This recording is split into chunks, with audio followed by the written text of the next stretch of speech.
amados ouvintes, a paz do nosso Senhor Jesus Cristo reine nos nossos corações, nos corações de vocês.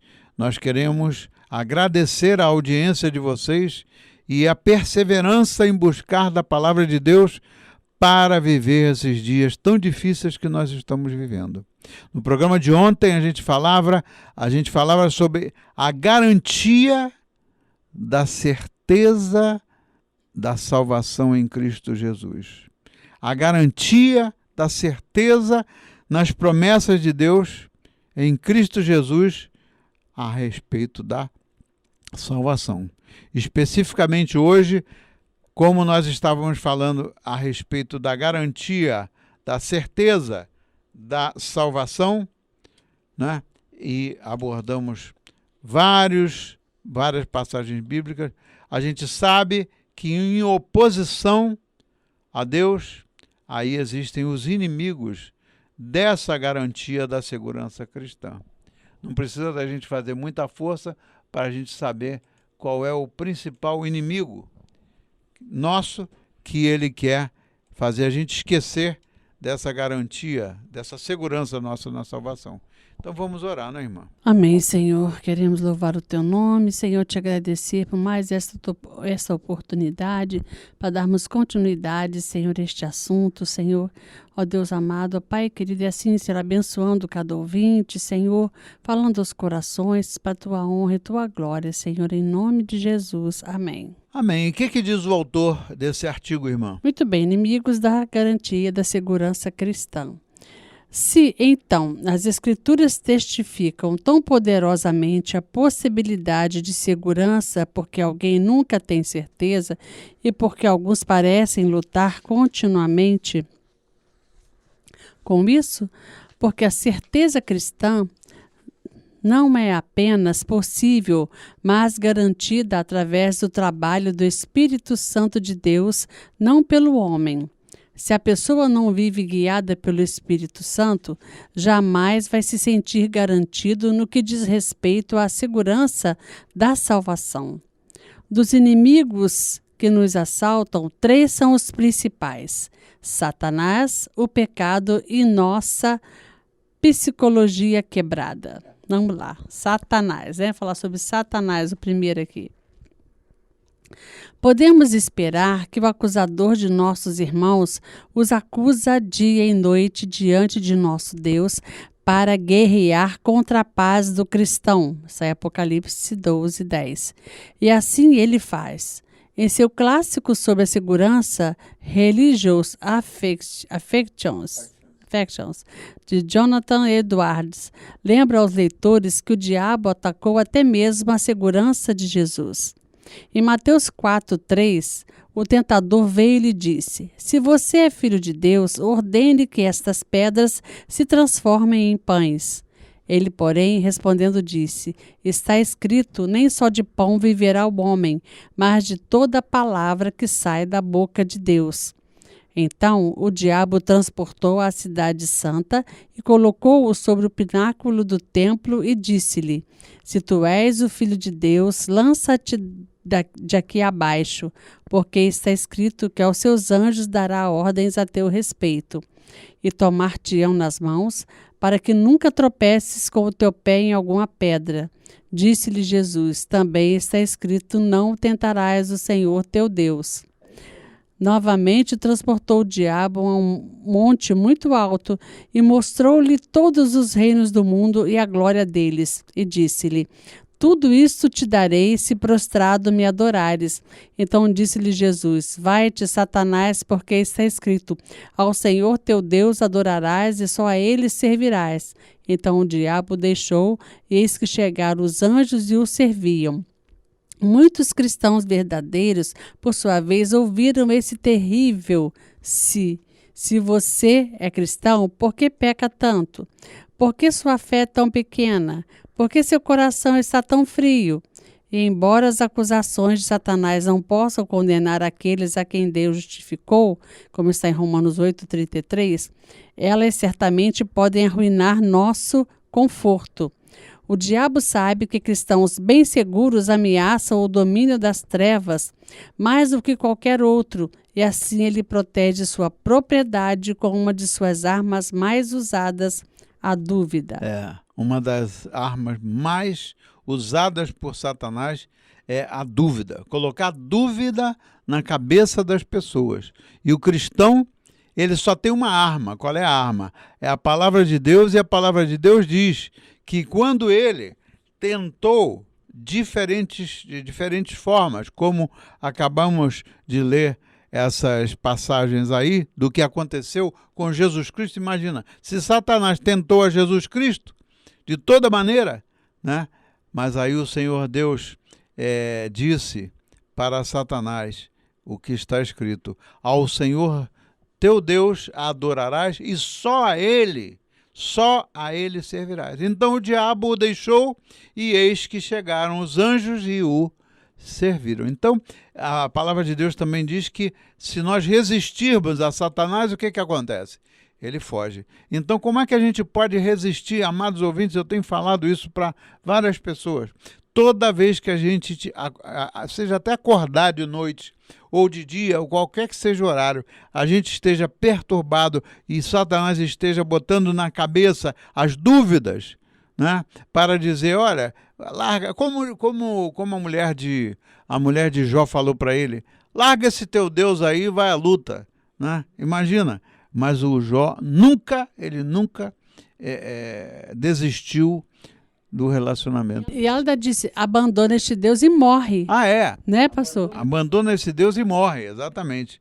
Abandona esse Deus e morre. Você imagina ouvir isso? Essa mulher, ela estava sendo instrumento de quem?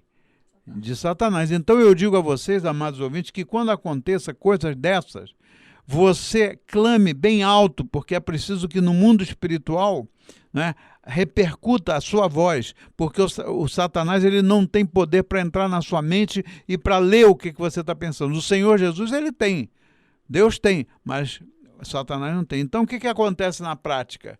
Se você estiver debaixo dessas acusações e dessas perturbações, você fale bem alto: eu sou lavado, ou eu sou lavada pelo sangue de nosso Senhor Jesus Cristo. E peça ao Senhor, Senhor Deus, reprima a Satanás, porque ele não tem poder sobre a minha vida. É isso que cabe a gente fazer, amados irmãos. Não hesite, faça isso e você vai ver o resultado do que vai acontecer no momento em que você resistir a Satanás e clamar ao Senhor e clamar pelo sangue de Jesus Cristo. O segundo inimigo nosso é o quê? É o pecado. Ao lado de Satanás, as Escrituras apresentam o pecado como um dos principais inimigos da segurança. Agora, é claro, a segurança nesta vida sempre coexiste com o pecado. É aquela batalha que o apóstolo Paulo fala, a batalha da carne contra o quê? Contra o espírito. Agora, é claro, a segurança nesta vida sempre coexiste com o pecado. Se dissermos que não temos pecado, enganamo-nos a nós mesmos e a verdade não está em nós. Primeira carta de João, capítulo 1, versículo 8. No entanto, o pecado habitual, aqueles pecados do dia a dia, aqueles nossos pecados que a gente guarda em segredo, né? O pecado habitual, o pecado impenitente ou o pecado particularmente grave escurece a nossa segurança com tanta certeza quanto cortinas fechadas escurecem um quarto, né?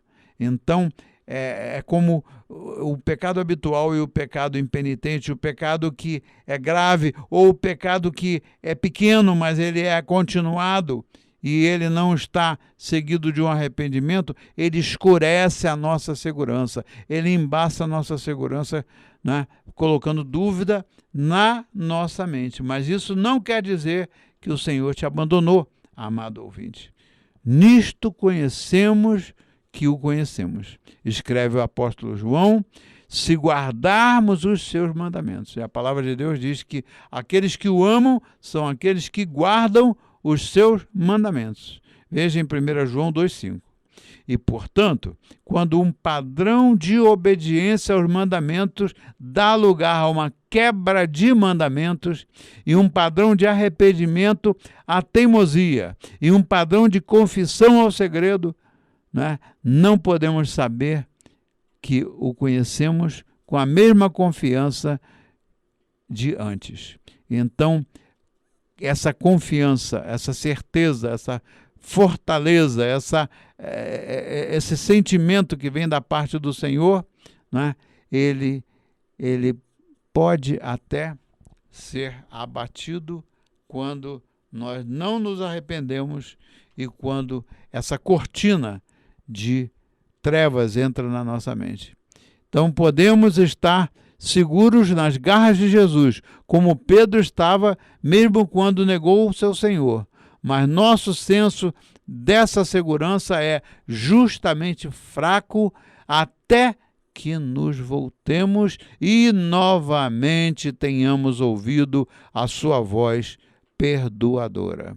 Lucas capítulo 22, né? Versículos 31 a 32, nós vamos ler, e depois vamos ver João, porque a palavra do Senhor é que nos encoraja. Vamos ver o que diz. Lucas 22, versículos 31 e 32. Disse também o Senhor: Simão, Simão, eis que Satanás vos pediu para vos cirandar como trigo, mas eu roguei por ti, para que a tua fé não desfaleça, e tu, quando te converteres, confirma teus irmãos. E depois de terem jantado, disse Jesus a Simão Pedro: Simão, filho de Jonas, amas-me mais do que estes? E ele respondeu: Sim, Senhor, tu sabes que te amo. Disse-lhe: Apacenta os meus cordeiros. Tornou a dizer-lhe segunda vez: Simão, filho de Jonas, amas-me? Disse-lhe: Sim, Senhor, tu sabes que te amo. Disse-lhe: Apacenta as minhas ovelhas. Disse-lhe terceira vez: Simão, filho de Jonas, amas-me? Simão entristeceu-se por lhe ter dito terceira vez: Amas-me? E disse-lhe: Senhor, tu sabes tudo, tu sabes que eu te amo. Jesus disse-lhe: Apacenta as minhas ovelhas. Na verdade, te digo que quando eras mais moço, te cingias a ti mesmo e andavas por onde querias. Mas quando já fores velho, estenderás as mãos e outro te cingirá e te levará para onde tu não queiras. E disse isso, significando com que morte havia ele de glorificar a Deus. E dito isso, disse-lhe: Segue-me. O outro inimigo da nossa segurança e a garantia da nossa salvação para os cristãos, o outro grande inimigo é a psicologia própria, ou seja, as nossas filosofias pessoais. O autor diz: finalmente, nossa própria psicologia desempenha um papel influente, mas muitas vezes esquecido na segurança. Ou seja, por psicologia, refere-se o autor geralmente a questões de temperamento, a questões de padrões de pensamento e de autorreflexão, a capacidade de distinguir ouro, de tolo nas minhas... desculpa, Amanda. A capacidade de distinguir ouro de tolo nas minas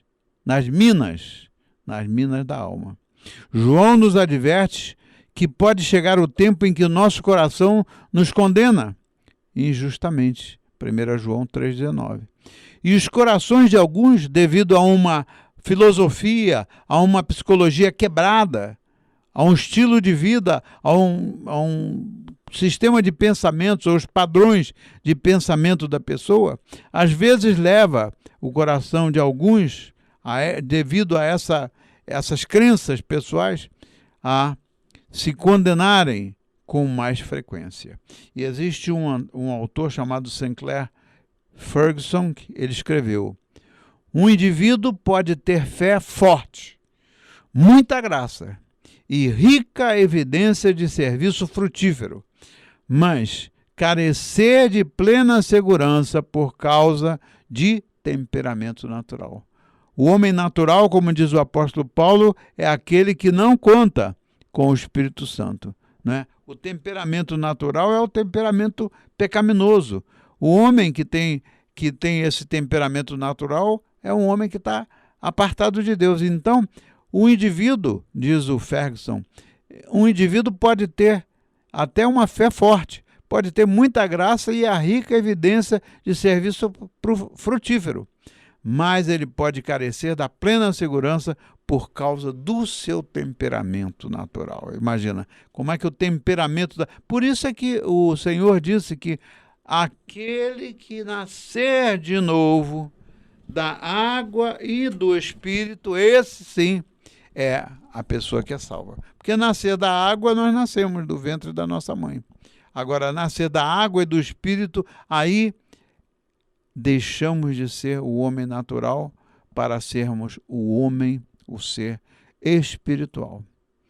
Aí o autor diz, somos, afinal, unidades físico-psíquicas, uma disposição melancólica de fato, desculpe, Amanda, uma disposição melancólica de fato cria obstáculos no gozo da segurança da vida cristã, a segurança da salvação, em parte porque cria obstáculos ao gozo de tudo. É óbvio, a pessoa que está cheia de dúvida, a pessoa que não está gozando dos frutos do Espírito, né? Como é que ela pode se sentir, como é que ela pode gozar dessa segurança?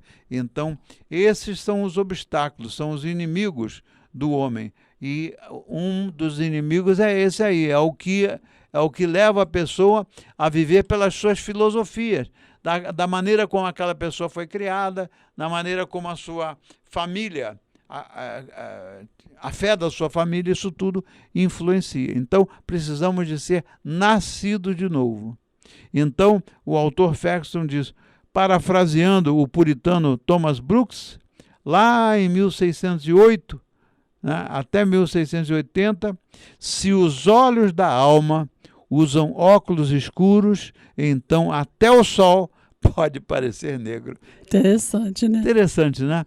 Esse homem lá nos anos 1600, ele diz, se os olhos da alma usam óculos escuros, então até o sol pode parecer negro. Coitada dessa alma, né, pastor? Exatamente. Então, irmã, qual é a próxima abordagem sobre a garantia da segurança cristã? Tais são os inimigos de uma firme e alegre segurança cristã.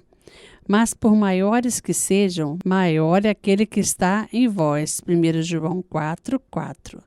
Deus não permitirá que Satanás, o pecado e a psicologia caída frustrem a possibilidade de segurança. E assim ele oferece, através do ministério de seu Espírito, meios pelos quais podemos superar seu ataque e chegarmos a Deus. Chegarmos a Deus com o coração verdadeiro em plena certeza de fé. Hebreus 10:22.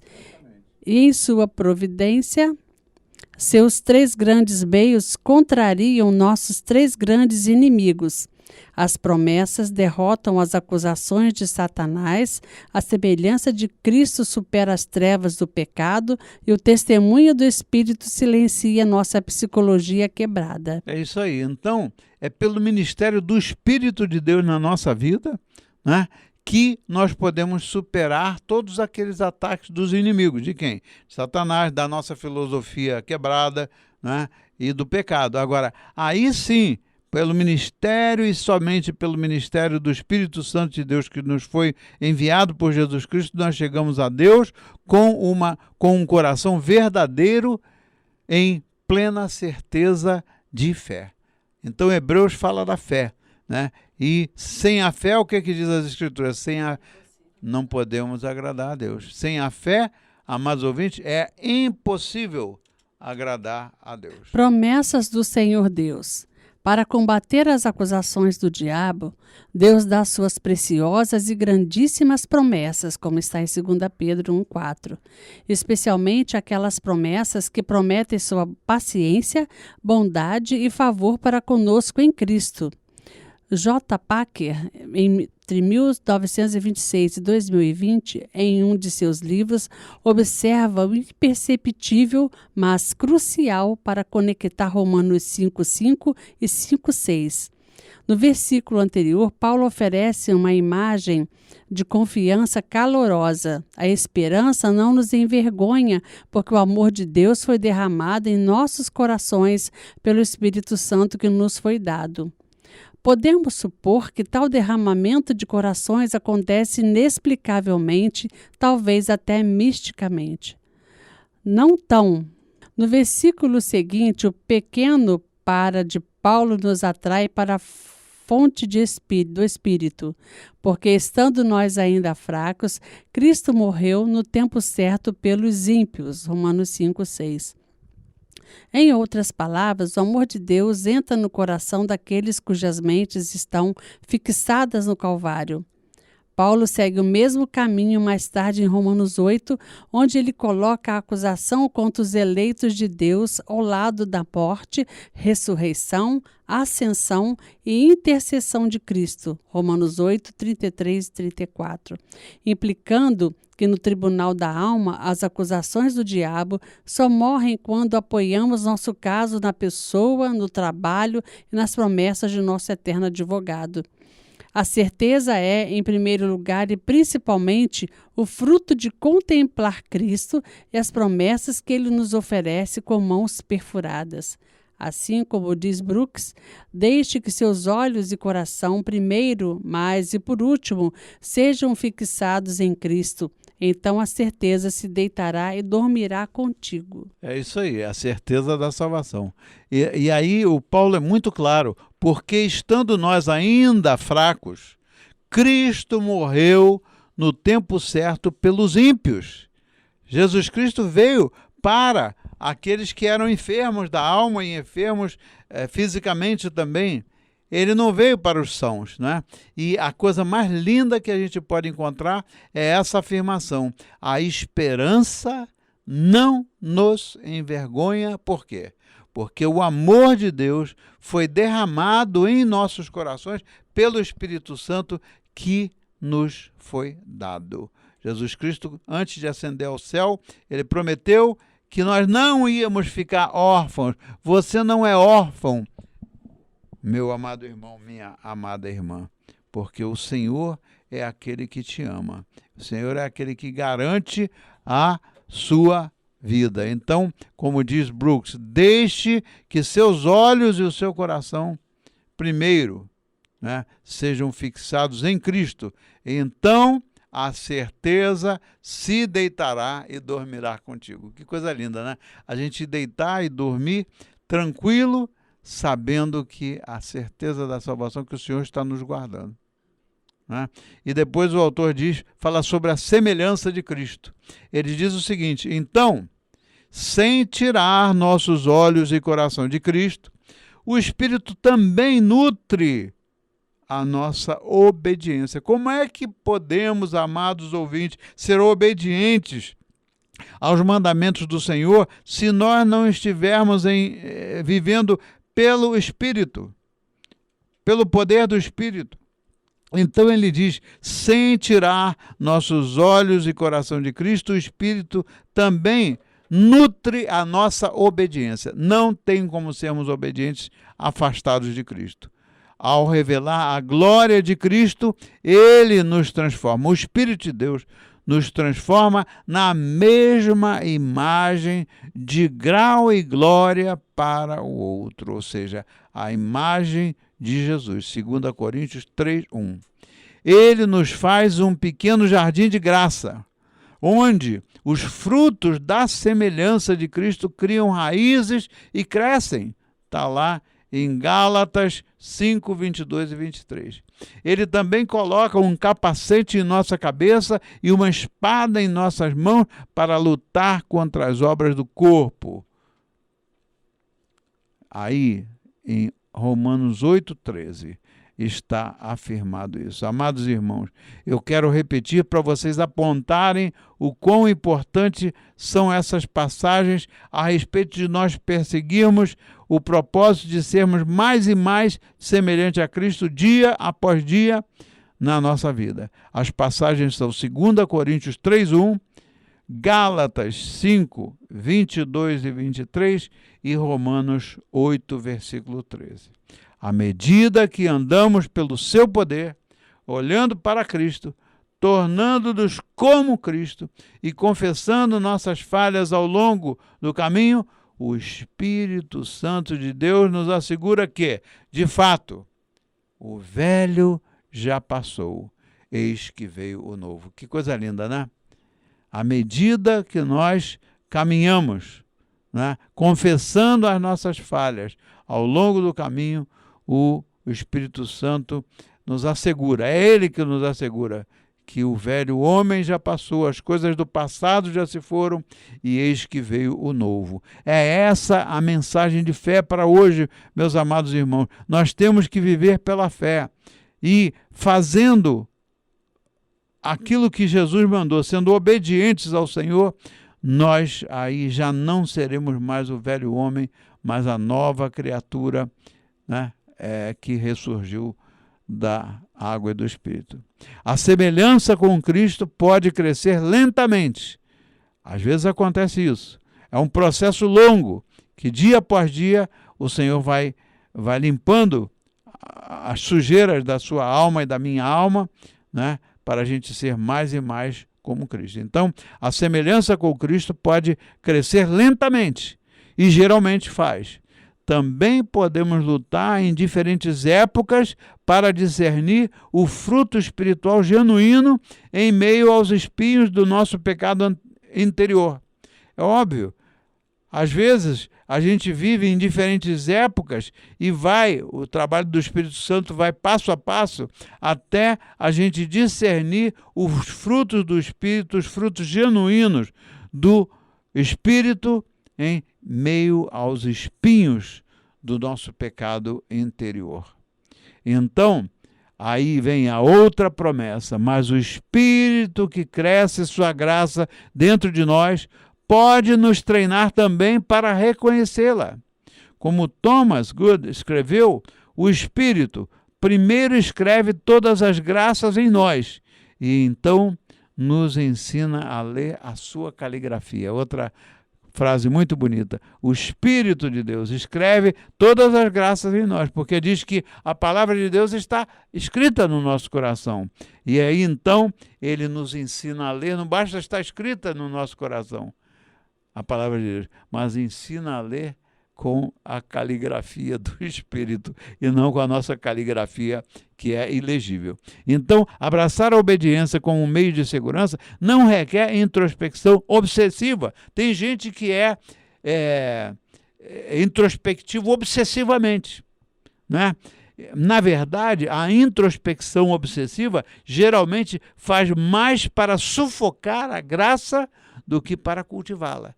Toda pessoa, amado irmão, que é obsessivamente introspectiva, né, não vai conseguir desabafar aqueles seus pecados e confessá-los. E assim como Paulo, esquecemos o que fica para trás e avançamos para a frente, mantendo nossos olhos no gracioso tempo, no gracioso Senhor o tempo todo. Filipenses 3, 13 e 14. Amém? Amém, Senhor. Obrigada, Pai querido, oh Deus amado, por Tua palavra, Senhor, por tudo que falamos, Senhor Jesus, agora vem aplicar em cada coração, despertando, Senhor, para uma vida, Senhor, de santidade, uma vida de obediência, uma vida transformada, Pai, pelo poder do Teu nome que te pedimos e agradecemos. Amém.